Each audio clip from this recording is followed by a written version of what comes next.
പല സ്വഭാവങ്ങളില്ല. ചില മനുഷ്യരെക്കുറിച്ച് പറയാം ബഹുമുഖ പ്രതിഭ, ഓരോ സ്ഥലത്തും ഓരോ മുഖമാണ് കാണിക്കുക. ചില രാഷ്ട്രീയ നേതാക്കന്മാരെ പോലെ. അത് ലഗിയോൻ ബാധയാണ്. ലഗിയോൻ. അപ്പോൾ നിന്റെ ലഗിയോൻ. അപ്പോൾ നമ്മൾ ഈ സ്വഭാവമുണ്ട്. ഇവിടെ നിന്നും രാവിലെ കോട്ടയത്തിന് പോകുന്നു, ഒരു ധ്യാനം കൂടാൻ വേണ്ടി. കോട്ടയത്ത് അന്തോണിസ് പുണ്യാളന് നൊവേന കൂടാൻ വേണ്ടി രാവിലെ പോവുക.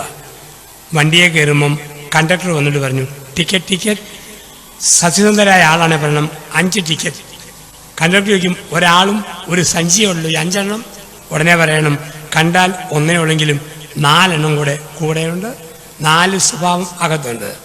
വൈകുന്നേരം തിരിച്ച് അതേ ബസ്സേ വരുമ്പോൾ പഴയ കണ്ടക്ടർ വരും. എന്നിട്ട് പറയും 5 ടിക്കറ്റ് തരട്ടെ.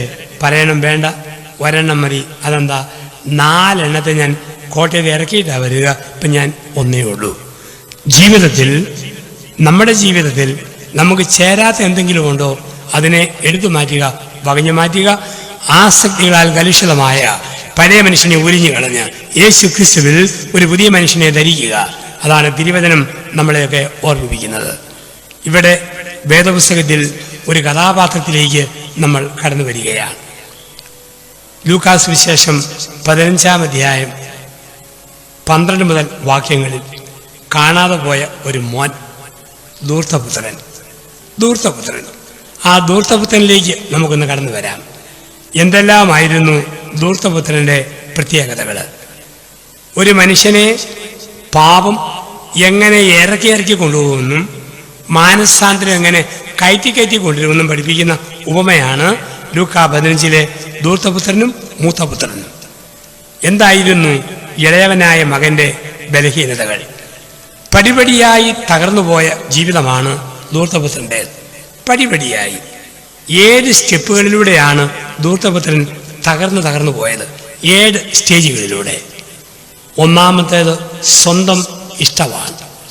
ഏതോ ഒരു പാപത്തിൻ്റെയും ആദ്യത്തെ സ്റ്റേജ് സ്വന്തം ഇഷ്ടം.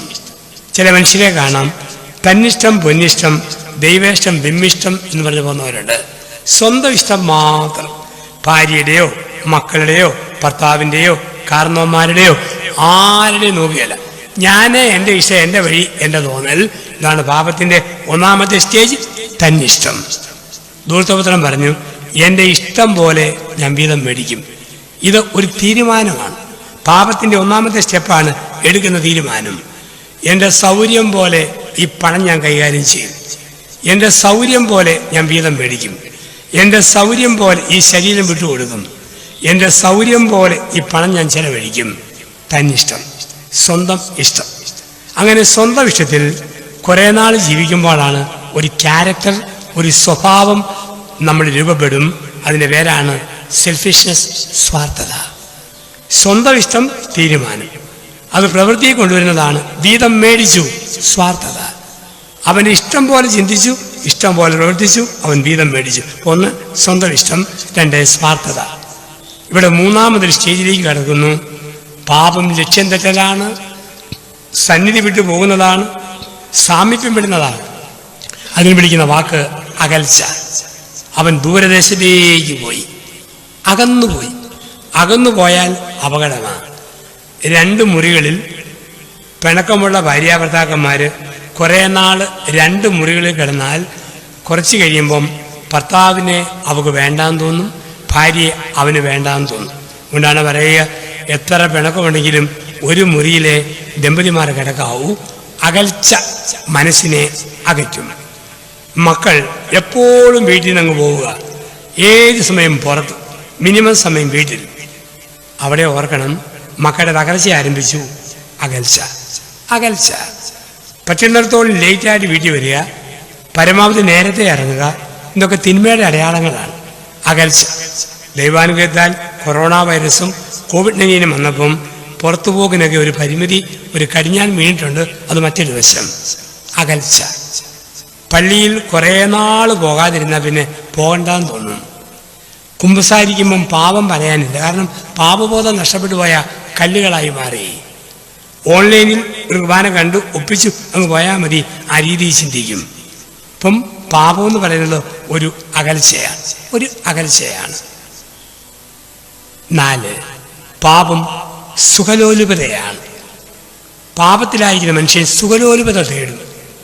സ്വന്തം ഇഷ്ടത്തിലും സ്വാർത്ഥതയിലും ജീവിച്ച് ദൈവത്തിൽ നിന്നും സഭയിൽ നിന്നും കുടുംബത്തിൽ നിന്നും അകന്നു പോകുന്ന മനുഷ്യന് അവൻ പിന്നെ വേറെ ആബ്സെൻ്റ് ആകേണ്ട സ്ഥലത്ത് പ്രസൻ്റായിട്ട് അവൻ കണ്ടുപിടിക്കും സുഖലോലുപത.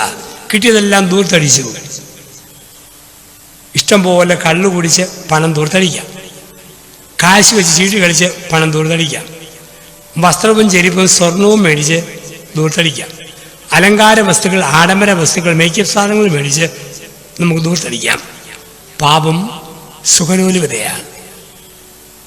ആവശ്യമില്ലാത്ത രീതിയിൽ പണം വ്യയം ചെയ്യുന്ന ഒരു സുഖലോലുപത. അവിടെ നമ്മൾ എത്തിച്ചേരുന്നു അഞ്ചാമതൊരു സ്റ്റേജ്. ആ സ്റ്റേജാണ് ആത്മീയ വരൾച്ച. കുറച്ച് ഓടിക്കഴിയുമ്പം തളരാൻ തുടങ്ങും. ആത്മീയ വരൾച്ച. ആ നാട്ടിൽ ഒരു കഠിനക്ഷാമമുണ്ടായി. ഏത് നാട്ടിൽ? ഈ ഹൃദയത്തിൽ, ഈ മനസ്സിൽ ഒരു കഠിനക്ഷാമം. ഒന്നിനോടും ഒരു താല്പര്യമില്ല. പിന്നെ രണ്ട് വാക്ക് നാക്കെ മാറി മാറി വരും. ഒന്ന് ഇത്, രണ്ട് ഏതാണ്ട്. എൻ്റെ അച്ഛോ ഒരു ഇതുമില്ല, ഒരു ഏതാണ്ട് പോലെ തോന്നുന്നു. ജീവിതത്തിൽ ഇതും ഏതാണ്ടും ഭരണം നടത്തുന്ന സ്റ്റേജ്. ആത്മീയ വരൾച്ച. ആത്മീയ ആനന്ദമില്ല, ഒരു ശുഷ്കത, ശൂന്യത, ഒരു വരൾച്ച. അവിടെ നിന്നും ആറാമത് ഒരു സ്റ്റേജിലേക്ക് എത്തും. ആത്മീയ അധപ്പതനം. അപ്പൻ്റെ ഊട്ടുവേശന്ന് പടിയായിട്ട് ഇറങ്ങി അവൻ പന്നിക്കുഴിയിൽ വീണു. ഒരു കാര്യം ഓർത്തോണം, ഒരു കെട്ടിടത്തിൻ്റെ സ്റ്റെപ്പ് കയറി പോയാലേ 4-ാം നിലയിൽ എത്തുകയുള്ളൂ. അല്ല, ലിറ്റിൽ കൂടെ കയറി പോയാലേ 4-ാം നിലയിലെത്തും. മുകളിലോട്ട് കയറണമെങ്കിൽ സഹായം ആവശ്യമാണ്. മുകളിലോട്ട് കയറണമെങ്കിൽ കൈപിടിച്ച് കയറണം, അല്ല സ്റ്റെപ്പ് കയറണം, അല്ല ലിഫ്റ്റിൽ കയറണം, ആരെങ്കിലും പിടിച്ച് കൊണ്ടുപോകണം. മുകളിലോട്ട് കയറാൻ അല്പം ബുദ്ധിമുട്ടാണ്, സഹായം വേണം. പക്ഷേ 4-ാം നിലയിൽ എത്തിയിട്ട് ചാകണമെങ്കിൽ ആരുടെയും സഹായം വേണ്ട, ഒറ്റ തീരുമാനം മതി, ചാടിയേക്കാം. മുകളിലോട്ട് പോകണോ? സഹായം വേണം. താഴോട്ട് അധപ്പതിക്കാൻ ഒരു സഹായവും വേണ്ട, ഒറ്റ ചാട്ടം ചാടിയാൽ മതി. ഇതാണ് പാപം എന്നൊക്കെ പറയുക. ആത്മീയ അധപ്പതനം. അവൻ വന്നു പന്നിക്കുഴി വീണു. പന്നി എന്ന് പറഞ്ഞാൽ വൃത്തികെട്ട ജീവി, നികൃഷ്ടമായ ജീവി. അതിന് വേലി വന്നു വീണു എന്ന് പറഞ്ഞു കഴിഞ്ഞാൽ എത്രമാത്രം അവൻ്റെ അവസ്ഥ ശോചനീയമായി എന്നാണ്. ഇവിടെയാണ് അവൻ്റെ 7-ാമത്തെ സ്റ്റേജ്, ആത്മീയ തകർച്ച. തവിട് പോലും തിന്നാൻ കിട്ടിയില്ല, ഒരു നന്മ നിറഞ്ഞ മറിയം പോലും ചെല്ലാൻ പറ്റുന്നില്ല, ഒരു സുഖജപം പോലും ചെല്ലാൻ പറ്റുന്നില്ല, ദൈവസാന്നിധ്യ സ്മരണ ഒരു നിമിഷം പോലും ഇല്ല. ആ അവസ്ഥയിലേക്ക് മനുഷ്യൻ അധപ്പതിക്കുന്നു. ഇത് ധൂർത്തപുത്രൻ്റെ ഫൈനൽ സ്റ്റേജ്. നമ്മളൊക്കെ ശ്രദ്ധിച്ചില്ലെങ്കിൽ പടിപടിയെ എത്താവുന്ന അപജയത്തെയാണ് കാണിക്കുക. സ്വന്തം ഇഷ്ടം, സ്വാർത്ഥത, അകൽച്ച, സുഖലോലുപത, ആത്മീയ വരൾച്ച, ആത്മീയ അധപതനം, ആത്മീയ തകർച്ച. ഇത്രയും വന്നപ്പോൾ 2-ാമതൊരു ഘട്ടത്തിലേക്ക് ദൈവം അവനെ വിളിക്കുകയാണ്. അതാണ് മാനസാന്തരം. മാനസാന്തരത്തിന് 7 സ്റ്റേജുകളുണ്ട്. പാപത്തിന് 7 സ്റ്റെപ്പുകൾ താഴോട്ടെങ്കിൽ മാനസാന്തരത്തിൻ്റെ 7 സ്റ്റെപ്പുകൾ മുകളിലോട്ടാണ്. എന്തെല്ലാമാണ് മാനസാന്തരത്തിൻ്റെ 7 സ്റ്റെപ്പുകൾ? അക്കമിട്ട് ലൂക്കാസ് വിശേഷകൻ നിരത്തുന്നു. 1, മാനസാന്തരത്തിൻ്റെ 1-ാമത്തെ സ്റ്റെപ്പാണ് സുബോധം. ഞാൻ ആദ്യമേ സൂചിപ്പിച്ചു, പാപം ബോധം കെടുന്നതാണ്, ബോധം പോകുന്നതാണ്. ബോധം പോയിട്ട് പല അബദ്ധങ്ങളും കാണിക്കും. അവിടെയാണ് സുബോധം ഉണ്ടായി. പന്നിക്കുഴി കിടന്നപ്പോൾ ധൂർത്തപുത്രന് സുബോധം ഉണ്ടായി. ഞാൻ കിടക്കുന്ന സ്ഥലം ശരിയല്ല, ഇവിടെ വിട്ട് പോകേണ്ട ആളാണ് ഞാൻ, ഇവിടെ കിടക്കേണ്ടതല്ല, ഞാനൊരു സമ്പന്നൻ്റെ മോനാണ്. സുബോധം. ഒരു പണക്കാരൻ അപ്പൻ്റെ മോനാ ഞാൻ. സുബോധം. ഞാൻ ഒരച്ഛനാ. സുബോധം. ഞാനൊരു അധ്യാപകനാ. സുബോധം. ഒരു ഡോക്ടറാ, പൊളിറ്റീഷ്യനാ, ബാങ്ക് മാനേജരാ. ജീവിത അവസ്ഥയെക്കുറിച്ച് സുബോധമുള്ളവർക്ക് തെറ്റ് ചെയ്യാൻ പറ്റുകയില്ല. നമുക്ക് ആവശ്യം സുബോധമാണ്. ഇപ്പോൾ ധൂർത്തപുത്രന് സുബോധമുണ്ടായി. സുബോധമുണ്ടായപ്പോൾ 2-ാമതൊരു സ്റ്റേജ് ഉണ്ടായി, തീരുമാനം.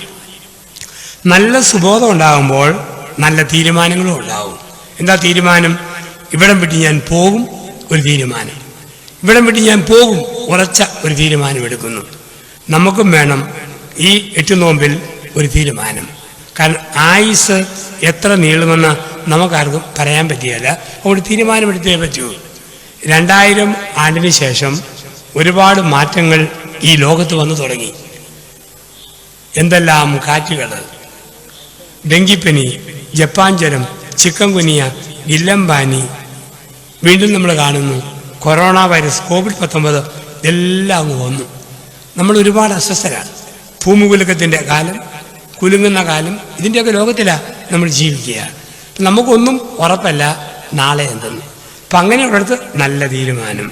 ഇപ്പം തന്നെ ഞാൻ കാണുന്ന കാഴ്ച, എൻ്റെ മുമ്പിൽ കുറേ സഹോദരി സഹോദരന്മാർ മീഡിയയിൽ ഓൺലൈനിലൂടെ അച്ഛൻ്റെ പ്രസംഗം കേട്ടുകൊണ്ടിരുന്ന് മരിക്കുന്ന കാഴ്ച ഞാൻ കാണുകയാണ്. അച്ഛനായി ഞാൻ വിളിച്ചാനുകളുടെ ബേമയിൽ ചാരി നിന്ന് മരിക്കുന്നു, നിങ്ങൾ ഇരുന്ന് മരിക്കുന്നു. എന്താ മരണം? പുറത്തേക്ക് വിട്ട ശ്വാസം. എന്താണ് ജീവൻ? അകത്തേക്ക് ഇട്ട ശ്വാസം. പുറത്തേക്ക് വിട്ട ശ്വാസത്തെ അകത്തേക്ക് എടുക്കാൻ പറ്റിയില്ലെങ്കിൽ അതിന് വിളിക്കുന്ന വാക്കാണ് മരണം. അതുകൊണ്ട് കാരണവന്മാർ മരണത്തെ വിളിച്ച വാക്ക് കാറ്റുപോയി എന്നാണ്.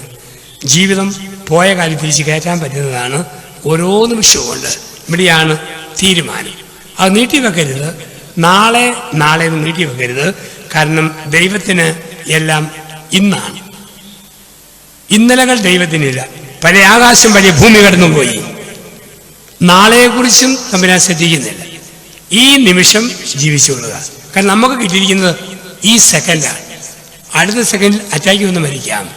ഇന്ന്. അതുകൊണ്ടാണ് ലൂക്കായുടെ സുവിശേഷത്തിൽ 5 പ്രാവശ്യം ആവർത്തിക്കുന്ന വാക്കാണ് ഇന്ന്. ഇന്ന് എന്ന വാക്ക് അടുപ്പിച്ച് 5 പ്രാവശ്യം ലൂക്കാ സുവിശേഷത്തിലുണ്ട്.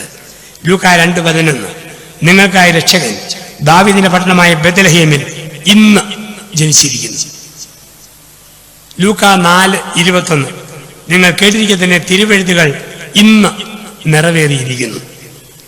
ലൂക്കാ 19:5 ഇന്ന് രാത്രി നിന്റെ വീട്ടിൽ ഞാൻ താമസിക്കും. ലൂക്കാ 19:9 ഇന്ന് നിന്റെ കുടുംബം രക്ഷപ്പെട്ടിരിക്കുന്നു. ലൂക്കാ 23:43 ഇന്ന് രാത്രി നീ എന്നോടുകൂടി പർദീസയിൽ ആയിരിക്കും. ഇന്ന് ജീവിക്കുക. ഇന്ന് ശ്രമിച്ച വചനം ഇന്ന് തന്നെ ജീവിതത്തിൽ പ്രാവർത്തികമാക്കാൻ നമ്മൾ ശ്രമിക്കുക. അപ്പം 1 സുബോധം, 2 ഇന്നെടുക്കുന്ന തീരുമാനം, 3 പശ്ചാത്താപം. എന്താ പശ്ചാത്താപം? പിതാവേ, അങ്ങേക്കെതിരെ സ്വർഗത്തിനെതിരെ പാപം ചെയ്തു, പുത്രനെന്ന് വിളിക്കാൻ യോഗ്യതയില്ല, ദാസരിൽ ഒരുവനായി എന്നെ സ്വീകരിക്കണമേ. പിതാവേ, അങ്ങേക്കെതിരെ സ്വർഗത്തിനെതിരെ പാപം ചെയ്തു, പുത്രനെന്ന് വിളിക്കാൻ യോഗ്യതയില്ല, ദാസരിൽ ഒരുവനായി എന്നെ സ്വീകരിക്കണമേ. ഇതാണ് പശ്ചാത്താപം എന്ന് പറയുക.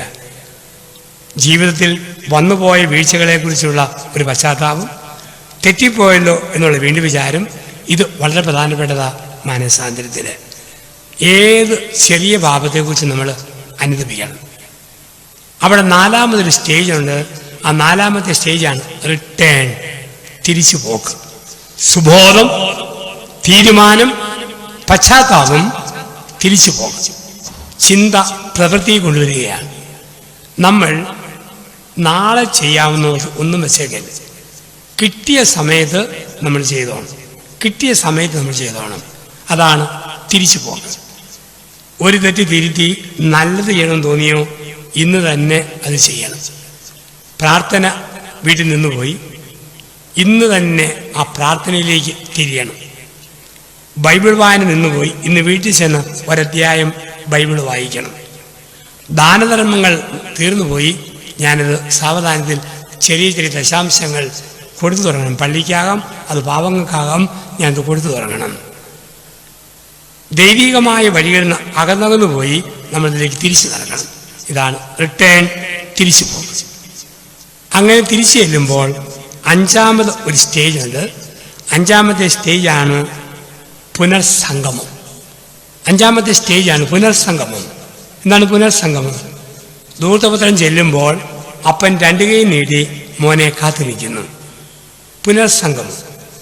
മനുഷ്യൻ ഒരു സ്റ്റെപ്പ് വെക്കുമ്പോൾ ദൈവം 2 സ്റ്റെപ്പ് വെക്കും. സക്കേവൂസ് കാണാൻ ആഗ്രഹിച്ചപ്പോൾ യേശു ഇറങ്ങി വരും, അവനെ തേടി വരികയാണ്. ധൂർത്തപുത്രൻ പോകാൻ തീരുമാനിച്ചതേ ഉള്ളൂ, അപ്പൻ കൈ നീട്ടി വരുന്നു. അതുകൊണ്ടാണ് വിശുദ്ധ ബൈബിളിൽ ഒറ്റ വാക്യത്തിൽ 5 ക്രിയകൾ അടുക്കി വെച്ചിരിക്കുന്ന വാക്യമാണ് ലൂക്കാ 15:20. ഒറ്റ വാക്യത്തിൽ 5 ക്രിയകൾ. എന്താണ് ആ ക്രിയകൾ? പിതാവ് ദൂരെ വെച്ച് തന്നെ മകനെ കണ്ട് മനസ്സ് അലിഞ്ഞ് ഓടി ചെന്ന് കെട്ടിപ്പിടിച്ച് ചുംബിച്ചു. കണ്ട് മനസ്സലിഞ്ഞ് ഓടിച്ചെന്ന് കെട്ടിപ്പിടിച്ച് ചുംബിച്ചു. ദൈവസ്നേഹത്തിൻ്റെ തിടുക്കമാണ്. ഞാൻ ദൈവത്തിലേക്ക് തിരിയാൻ മനസ്സ് കാണിക്കുമ്പോൾ ദൈവം രണ്ട് കൈ നീട്ടി എൻ്റെ ജീവിതത്തിലേക്ക് വരും, എന്നെ നവീകരിക്കും, എന്നെ പുതിയ മനുഷ്യനാക്കി മാറ്റുന്നു. അവിടെയാണ് പുനർസംഗമം. ഇവിടുന്ന് ആറാമതൊരു സ്റ്റേജ് ഉണ്ട്. അതാണ് അലങ്കൃതനാവുക എന്നതാണ്. പഴയതെല്ലാം ഉരിഞ്ഞു കളഞ്ഞ് പുതിയ വസ്ത്രം ധരിപ്പിക്കുക. അലങ്കൃതനായി. പഴയ വസ്ത്രം ഉരിഞ്ഞു കളഞ്ഞ് പുതിയ വസ്ത്രം ധരിപ്പിക്കുന്നു. അലങ്കൃതനായി. മാമോദീസായി സ്വീകരിച്ച വെള്ളവസ്ത്രത്തിൽ എങ്ങനെ ചെളിയുടെ കുത്തു വീണു? ഒരു ധ്യാനത്തിലൂടെ, ഒരാത്മശോധനയിലൂടെ ദൈവം കഴുകി വെളുപ്പും വെണ്മയുള്ള വസ്ത്രം തന്ന് നമ്മളെ അനുഗ്രഹിക്കുകയാണ്. പഴയ മനുഷ്യനെ ഉരിഞ്ഞു കളയും. ഭാഗികമായിട്ടല്ല, പൂർണ്ണമായിട്ട്. ചെല്ല് കുറച്ച് ഉരിഞ്ഞു കളയും. സിഗരറ്റ് വരെ നിർത്തിയാൻ ധ്യാനത്തിൽ തീരുമാനമെടുത്ത ആൾ പറഞ്ഞു, ഇനി വലിയ വിൽസല്ല, ചെറിയ വിൽസേ വലിക്കുന്നുള്ളൂ. അല്പം മാറിയാൽ പോരെ, അല്പം തിരുത്തിയാൽ പോരെ. പാത്ര കച്ചവടക്കാരൻ പോലെ കർത്താവ് കടന്നു വരും. പഴയതെല്ലാം എടുക്കപ്പെടും, പുത്തൻ കൊടുക്കപ്പെടും. പഴയതെല്ലാം എടുക്കപ്പെടും, പുത്തൻ കൊടുക്കപ്പെടും. അതല്ല ദൈവത്തിൻ്റെ തീരുമാനം. അല്പം മെച്ചപ്പെട്ടാൽ പോരല്ലോ. ഒരു സ്കൂളിൽ 7ാം ക്ലാസ് വരെ പഠിക്കുന്ന ഒരു UP സ്കൂൾ, അവിടെ എല്ലാവരും കുട്ടികളാണേലും ചീത്ത വിളിച്ച് തമ്മിൽ തെറി വിളിക്കും, ചീത്തവാക്ക് വിളിക്കും. അപ്പോൾ AEO ആ വിദ്യാഭ്യാസ മേഖലയിലെ ഏറ്റവും സമർത്ഥനായ ഒരാളെ ഹെഡ് മാസ്റ്ററാക്കി ഈ സ്കൂളിലേക്ക് വിട്ടു. 6 മാസം കഴിഞ്ഞപ്പോൾ കുട്ടികൾക്ക് എന്തെങ്കിലും മാറ്റം ഉണ്ടെന്നറിയാൻ വേണ്ടി AEO അവിടെ വന്നു. കുഞ്ഞുങ്ങൾ 200 പേരെ ഞാൻ ലൈൻ നിർത്തി. അപ്പോൾ കുഞ്ഞുങ്ങളുടെ സ്വഭാവം പരിശോധിക്കാൻ വേണ്ടി AEO ചോദിച്ചു, മക്കളെ 5 കൂടെ കൂട്ടിയാൽ എത്രയാ? ഏറ്റവും എളുപ്പമുള്ള ചോദ്യം. 5 കൂടെ എത്രയാ? ഒരു കുട്ടി പറഞ്ഞു 9. 5 9. AEOക്ക് സങ്കടമായി. ഇത്രയും നല്ല സാറിനെ വിട്ട് 6 മാസം കഴിഞ്ഞിട്ടും ഇത്രയും മെച്ചപ്പെട്ടല്ലോ. അപ്പോൾ AEO ഉച്ചയ്ക്ക് ഉണ്ണുമ്പോൾ ഹെഡ് മാസ്റ്ററോട് പറഞ്ഞു, സാറിനെ ഇവിടത്തേക്ക് വിട്ടത് അന്തരീക്ഷം നന്നാക്കാൻ വേണ്ടിയിട്ടാണ്. 6 മാസമായിട്ടും കുട്ടികൾ ഇത്രയും എത്തിയുള്ളല്ലോ. 5 9. അപ്പോൾ ഹെഡ് മാസ്റ്റർ പറഞ്ഞു, എൻ്റെ സാറ് എന്തോ ഒരു മാറ്റമാണിത്. ഞാൻ വന്നതിൻ്റെ പിറ്റേ ദിവസം അസംബ്ലിയിൽ ഞാൻ കുട്ടിയോട് ചോദിച്ചു, മോനെ 4 4 എത്രയാ? അവൻ പറഞ്ഞു, സാറിൻ്റെ തന്തയാ. അവൻ പറഞ്ഞ മറുപടി അതാ. ഇത്രയും മാറ്റം വന്നല്ലോ, കുറച്ച് മെച്ചപ്പെട്ടല്ലോ. നമ്മൾ മാനസാന്തരം എന്ന് കണ്ടാൽ അല്പം മെച്ചപ്പെടുക, കുറച്ച് മെച്ചപ്പെടുക. അതല്ലല്ലോ മാനസാന്തരം. ഒരു U-turn, സമ്പൂർണ്ണമായി U-turn. ഇതാണ് മെറ്റനോയിയ, അനുതാപം എന്നൊക്കെ വേദപുസ്തകത്തിൽ പറയുന്നതിൻ്റെ അർത്ഥം ഇതാണ്. അപ്പോൾ ജീവിതത്തിൽ പരിപൂർണമായൊരു മാറ്റം, ഒരു സമ്പൂർണ്ണമായ ടേണിംഗ് ബാക്ക്, അതിലേക്ക് നമ്മൾ വരിക എന്നുള്ളതാണ്. അപ്പം അവിടെ നമ്മൾ കാണുന്നു, ഒരു അലങ്കൃതനായി മാറുന്നു, ദൈവകൃപകളാൽ അലങ്കൃതരാകുന്നു. അവിടെ 7ാമതൊരു സ്റ്റേജ് ആത്മീയ ആഹ്ലാദം, ആഹ്ലാദാരവം. ഒരു വലിയ മേളം അവിടെ നടക്കുകയാണ്, ഒരു വലിയ മേളം. ആ ഒരു വലിയ മേളത്തിൽ ഒരു വലിയ സന്തോഷം അവിടെ നമ്മൾ കണ്ടെത്തുന്നു. ദൈവത്തിലേക്ക് തിരിച്ചു വരുന്ന മനുഷ്യന് ലോകം തരാത്ത ഒരു സമാധാനം കിട്ടും. തമ്പുരാനിലേക്ക് തിരിച്ചു വരുന്ന മനുഷ്യന് ലോകം തരാത്ത ഒരു വലിയ സമാധാനം ലഭിക്കുകയാണ്. ക്രിസ്തുവിലേക്ക് തിരിച്ചു വരുന്ന ഏതോ ഒരു മനുഷ്യനും ഈ ലോകം തരാത്ത ഒരു വലിയ സമാധാനം, ഒരു വലിയ ആനന്ദം, ഒരു വലിയ ആഹ്ലാദത്തിലേക്ക് വന്നു. ഒരു നല്ല ധ്യാനം കൂടി കഴിയുമ്പോൾ ആത്മീയ ആഹ്ലാദമുണ്ട്. ഒരു നല്ല കുമ്പസാരം നടത്തി കഴിയുമ്പോൾ ആത്മീയ ആഹ്ലാദമുണ്ട്. ശാലോം, ഗുഡ്നസ്, ഷെക്കേന ചാനൽ, വചനം, തിരുവചനം കേൾക്കുമ്പോൾ, തിരുമണിക്കൂറിൽ കടന്നു പോകുമ്പോൾ, ഭക്തിഗാനങ്ങൾ ശ്രവിക്കുമ്പോൾ ഒരു ആനന്ദമുണ്ട്. ഈ ആനന്ദമാണ് ധൂർത്തപുത്രൻ്റെ ആനന്ദം. അവർ ചെന്നു, ഒരു ആത്മീയ ആഹ്ലാദത്തിൻ്റെ അന്തരീക്ഷം അവിടെ ഉണ്ടായി. ഇതാണ് ധൂർത്തപുത്രൻ. ഇവിടെ മറ്റൊരു മനുഷ്യനും കൂടെയുണ്ട്. അതാണ് മൂത്തപുത്രൻ എന്ന് പറയുന്നയാൾ. മൂത്തപുത്രൻ ഒരു കുട്ടിയോട് ചോദിച്ചു, ധൂർത്തപുത്രൻ്റെ ഉപമയിൽ ഏറ്റവും വേദനിച്ചതാർക്കാണ്? ധൂർത്തപുത്രൻ്റെ ഉപമയിൽ ഏറ്റവും വേദനിച്ചതാർക്ക്? ഒരു കുട്ടി പറഞ്ഞു, മകനെ നഷ്ടപ്പെട്ട അപ്പന്. വേറൊരു കുട്ടി പറഞ്ഞു, അപ്പനിൽ നിന്ന് അകന്നുപോയ മോന്. മൂന്നാമത്തെ കുട്ടി പറഞ്ഞു, അനിയം വന്നപ്പോഴത്തേക്ക് ഒരു പരിഗണനയില്ലാതെ പോയ ചേട്ടന് നാലാമത്തെ കുട്ടി പറഞ്ഞു, ഇവർക്കാർക്കുമല്ല, ഏറ്റവും വേദനിച്ചത് കൊഴുത്തെ ആടിനാണ്, അതിനെയല്ലേ കൊന്നത്, അതിനല്ലേ ഏറ്റവും വലിയ വേദന. ഇവിടെ നമ്മൾ കാണുന്നു മൂത്തപുത്രൻ ചില പ്രത്യേകത നമ്മളെ ഓർമ്മിപ്പിക്കുന്നുണ്ട്. ഒരുപക്ഷെ നമ്മുടെയൊക്കെ വെളിശ്ശാനി ഇടവകയിൽ ധൂർത്തപുത്രന്മാരെക്കാൾ കൂടുതൽ മൂത്തപുത്രന്മാരാണ്. എന്താണ് ഈ മൂത്തപുത്രൻ്റെ പ്രത്യേകത? ആര് പള്ളിയിലേക്ക് തിരിച്ചു വന്നാലും ചൊറിഞ്ഞ വർത്താനവും കമന്റും പറഞ്ഞ് മാറി നിൽക്കുന്നവർ. അവൻ അവിടുന്ന് വന്ന ദളിത് ഗ്രൂപ്പിൽ നിന്ന് വന്ന ആളല്ലേ, ഞങ്ങളൊക്കെ ബ്രാഹ്മണ വംശജരാണ്, ഇന്നലെ വരെ ശുദ്ധ ഉഴപ്പൻ, ഇന്നവൻ വന്നിരിക്കുന്നു, ഇന്നലെ വരെ തെമ്മാടി, മാപ്പ് പറയിക്കണം. ഇതാണ് മൂത്തപുത്രൻ്റെ ക്യാരക്ടർ. നമ്മുടെ ഇടവകളിലുമുണ്ട് ഈ മൂത്തപുത്രന്മാർ. അവൻ ആദ്യം ചെയ്തത് എന്താ? അവൻ അകത്ത് കയറാതെ പുറത്തു നിന്നു. അവൻ വീട്ടിൽ കയറാതെ അവൻ പുറത്തു നിന്നു. അപ്പം നിർത്തിയതല്ല, അനിയൻ പറഞ്ഞിട്ടല്ല, ആരും ആജ്ഞാപിച്ചിട്ടുമല്ല, അവൻ സ്വയം പുറത്ത് നിൽക്കാൻ തീരുമാനിച്ചു. ചിലപ്പോൾ നമുക്കിടയിലുമുണ്ട് പള്ളിയിൽ നല്ല കാര്യം ചെയ്യാൻ കഴിവുള്ളവരാ. ഇടവകയെ വളർത്താൻ പറ്റും, ഇടവകയുടെ സമസ്ത മേഖലകളെയും വളർത്താൻ പറ്റും, പക്ഷെ ഒന്നിനോടും സഹകരിക്കുക, ചുമ്മാ മാറി നിന്ന് കമന്റ് പറയുന്നവർ. മൂത്തപുത്രൻ വെളിശ്ശാനി ഇടവകയിലുണ്ട്. ചുമ്മാ മാറി നിന്ന് കമന്റ് പറയും. ഏതച്ഛൻ വന്നാലും കമന്റ് പറയുക, ഏത് കൈക്കാരൻ വന്നാലും കമന്റ് പറയുക, ഏത് പാട്ടുപാടിയാലും കമന്റ് പറയുക, എന്ത് നടന്നാലും മാറി നിന്ന് കമന്റ് പറയുക. സ്വയം പുറത്ത് നിൽക്കുന്നു, അകത്തേക്ക് വരുന്നില്ല, ഒറ്റയ്ക്ക് നിന്ന് കമന്റ് പറയുന്ന ക്യാരക്ടർ. ഇതായിരുന്നു മൂത്തപുത്രൻ്റെ പ്രത്യേകതയായിട്ട് നമ്മൾ കാണുക.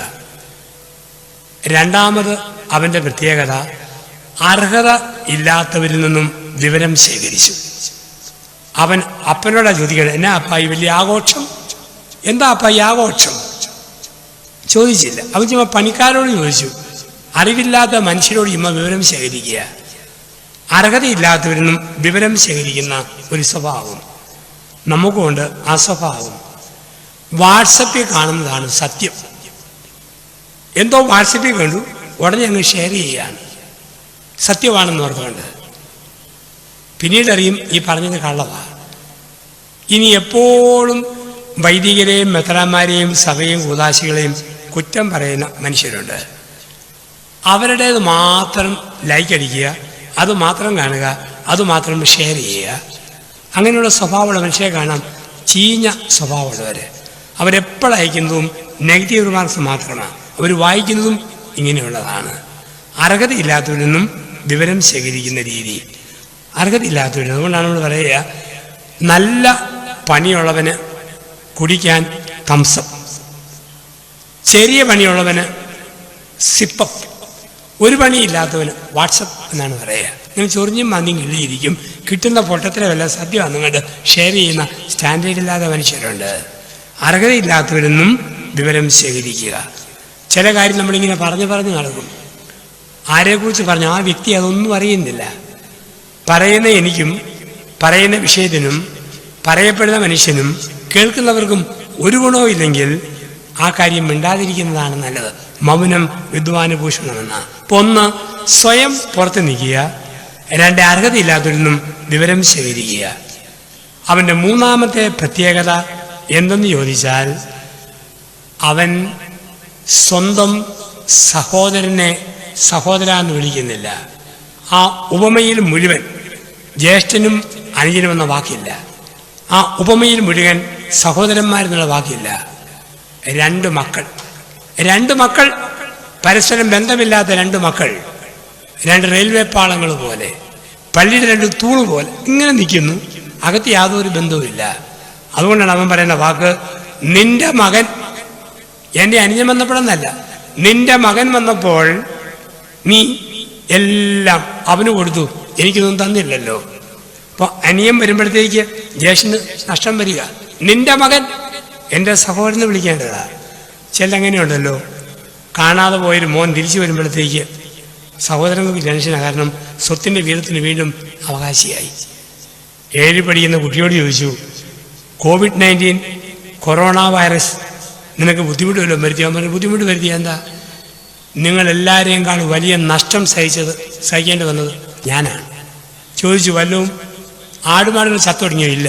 കൃഷി നഷ്ടപ്പെടുകയില്ല, പണത്തിൻ്റെ വരുമാനം കുറഞ്ഞില്ല, പിന്നെ നിനക്കെന്താ വലിയ നഷ്ടം വന്നത്? അവൻ പറഞ്ഞു, എൻ്റെ സ്വത്തിൻ്റെ പകുതിയാണ് ഈ കൊറോണ വൈറസ് മോഷ്ടിച്ചുകൊണ്ട് പോയത്. അതെന്താ? ഞാൻ ഒറ്റ മോനായിരുന്നു, കോവിഡ് കാലത്ത് അമ്മ ഒന്നുകൂടെ ഗർഭിണിയായി, എൻ്റെ സ്വത്തിൻ്റെ പകുതി അങ്ങ് പോയി. ഇപ്പം ഒരു മകൻ വരുമ്പോൾ, പുതിയ അവകാശി വരുമ്പോൾ പരാതി വരുന്ന സ്വഭാവം അന്നുകൊണ്ട് ഇന്നുകൊണ്ട് എന്നുകൊണ്ട്. ഇവിടെ ദൂതപുത്രൻ പറഞ്ഞു, മൂത്തവൻ പറയുകയാണ്, നിന്റെ മകൻ വന്നിരിക്കുന്നു പറയുന്ന വാക്ക്. ഒന്നാമത് സ്വയം പുറത്തു നിന്നു, രണ്ട് അവൻ അർഹതയില്ലാത്തതിൽ നിന്നും വിവരം ശേഖരിച്ചു, മൂന്ന് സ്വന്തം സഹോദരനായി കണ്ടില്ല, നിന്റെ മകൻ എന്നുള്ള വാക്കാണ് അവിടെ ഉപയോഗിക്കുക. നാല്, ഇവൻ കഥകൾ മെനയുന്നവനാ. ഒരിടത്തും പറഞ്ഞിട്ടില്ല ദൂതപുത്രൻ ദേശീയയിലൂടെ പോയെന്ന് ആരും പറഞ്ഞിട്ടില്ല. പറഞ്ഞത് ഈ ചേട്ടനാ. എവിടുന്നാ രേഖ? ചുമ്മാ കഥ മെനയുക, ഭാവനയിലെ കഥകൾ മെനയുക. നമുക്കൂടെ ഭാവനയിൽ കഥകൾ മെനയാം. സത്യമറിയാതെ ചില ആൾക്കാരെ കുറിച്ച് കഥകൾ മെനയുന്ന ജീവിതങ്ങളുണ്ട്. അനിയനെ കുറിച്ച് ജ്യേഷ്ഠൻ കഥകൾ മെനയുകയാണ്. അഞ്ചാമത്തെ അവൻ്റെ അപകടം, അവന് ആനന്ദിക്കാൻ പറ്റുന്നില്ല. എന്നാ ഉണ്ടെങ്കിലും ആനന്ദിക്കാൻ പറ്റുന്നില്ല. ചില ജീവിതങ്ങളുണ്ട്, ദൈവം എല്ലാം കൊടുത്താലും ആനന്ദിക്കാൻ പറ്റുന്നില്ല. പിന്നെയും പരാതി, എന്തൊക്കെ കിട്ടിയാലും പിന്നെയും ആവലാതി, പിന്നെയും പരാതി, ആനന്ദിക്കാൻ പറ്റാത്ത ജീവിതങ്ങൾ. നമ്മളൊന്ന് ചിന്തിക്കുക, എനിക്ക് ദൈവം തന്നെ അവസ്ഥയിൽ ആനന്ദിക്കാൻ പറ്റുന്നുണ്ടോ അതോ ആനന്ദിക്കാൻ പറ്റുന്നില്ലേ? നമ്മുടെ ജീവിതമെന്ന് പറയുന്നത് ത്രാശിൻ്റെ രണ്ട് തട്ടുപോലെ. വീടുകളിൽ തട്ടുള്ള ത്രാശം കൊണ്ട് കച്ചവടക്കാർ വരുമ്പോൾ ആ ത്രാശിന് രണ്ട് തട്ടുകളാണ്. ഒരു തട്ടിൽ 1 കിലോ കട്ടി, മറ്റേ തട്ടിൽ 1 കിലോ പച്ചക്കറി. രണ്ടും ഒപ്പത്തിനൊപ്പമാണെങ്കിൽ സൂചി കൃത്യമായിട്ട് നിൽക്കും. രണ്ടും തമ്മിൽ അല്പം വ്യത്യാസമുണ്ടെങ്കിൽ ഭാരം കൂടിയെടുത്തോട്ട് തട്ട് താഴും. ജീവിതം ഇങ്ങനെയാണ്. നമ്മുടെ എല്ലാവരുടെയും ജീവിതം രണ്ട് തട്ടുള്ള ത്രാശ് പോലെ. നമ്മൾ ഈ പള്ളിയിലിരിക്കുമ്പോഴും വീട്ടിൽ പ്രാർത്ഥിക്കാനിരിക്കുമ്പോഴും ജീവിതത്തെ രണ്ട് തട്ടേ വെച്ച് നമ്മളെല്ലാവരും ഒന്ന് തൂക്കണം. ഒരു തട്ടിൽ ജനിച്ച അന്നു മുതൽ ഇന്ന് വരെ ഉണ്ടായ നൊമ്പരങ്ങൾ, കണ്ണുനീര്, കഷ്ടപ്പാട്, മുറിവുകൾ, വേദനകൾ ഒരു തട്ടിൽ അത് വെക്കുക. മറ്റേ തട്ടിൽ ദൈവം തന്ന ഭർത്താവ്, ഭാര്യ, മക്കള്, ജോലി, ശമ്പളം, സ്വത്ത്, ജീവിതം, ആരോഗ്യം, സൗന്ദര്യം രണ്ടും വെച്ച് തൂക്കണം. നമ്മൾ സത്യസന്ധരാണെങ്കിൽ പറയാൻ പറ്റും, അനുഗ്രഹത്തിൻ്റെ തട്ടിനാണ് മുറിവിൻ്റെ തട്ടിനേക്കാൾ ഭാരം കൂടുതൽ. കൃപയുടെ തട്ടിനാണ് നൊമ്പരത്തിൻ്റെ തട്ടിനേക്കാൾ ഭാരം കൂടുതൽ. നമുക്കത് പറയാൻ പറ്റും. ഇപ്പം ദൈവം നമ്മുടെ ജീവിതത്തിൽ ചൊരിയുന്ന കൃപകൾ, അതിനായിട്ട് നമ്മൾ നന്ദി പറയുക. ഈ മൂത്തപുത്രൻ്റെ ഒരു സ്വഭാവം വീട്ടിൽ പെണ്ണുങ്ങൾക്കുണ്ട്, കെട്ടിയവന്മാർക്കുണ്ട്, നമുക്ക് എല്ലാവർക്കും ഉണ്ട്. എന്താ പറയുക? തോന്നിയ പോലെയൊക്കെ ജീവിച്ചിട്ടും കഷ്ടപ്പെട്ട് പറയുക, എടീ നിനക്കും പിള്ളേർക്കും വേണ്ടിയാ ഞാനിതൊക്കെ ചെയ്യുന്നത്. മൂത്തപുത്രൻ പറഞ്ഞു, അപ്പന് വേണ്ടി, വീടിന് വേണ്ടി ഞാനിതൊക്കെ ചെയ്തിട്ടും അവനൊന്നും ചെയ്തിട്ടില്ല. അവൻ ചെയ്തത് അവന് വേണ്ടിയാണ്. അവന് വേണ്ടി തന്നെ ചെയ്യുന്നവൻ ആരോപണങ്ങൾ കണ്ടെത്താൻ തുടങ്ങും. ചില പെണ്ണുങ്ങൾ പറയും, തനിക്കും മക്കൾക്കും വേണ്ടി കഴുതയെ പോലെ വളർന്നിട്ടും എന്നോട് ഇങ്ങനെയാണല്ലോ കാണിക്കുന്നത്. അങ്ങനെ പറയുന്നവൾ ഒരിക്കലും ഭർത്താവിനും മക്കൾക്കും വേണ്ടി ചെയ്തിട്ടില്ല. അവൾക്ക് വേണ്ടി തന്നെയാണ്. അവൾക്ക് കയ്യിൽ കിട്ടാൻ വേണ്ടി, അവൾക്ക് പേര് കിട്ടാൻ വേണ്ടി, പ്രശംസ കിട്ടാൻ വേണ്ടിയാ. അല്ലാത്തവരൊന്നും പറയല്ല, ചെയ്തങ്ങ് പോവും.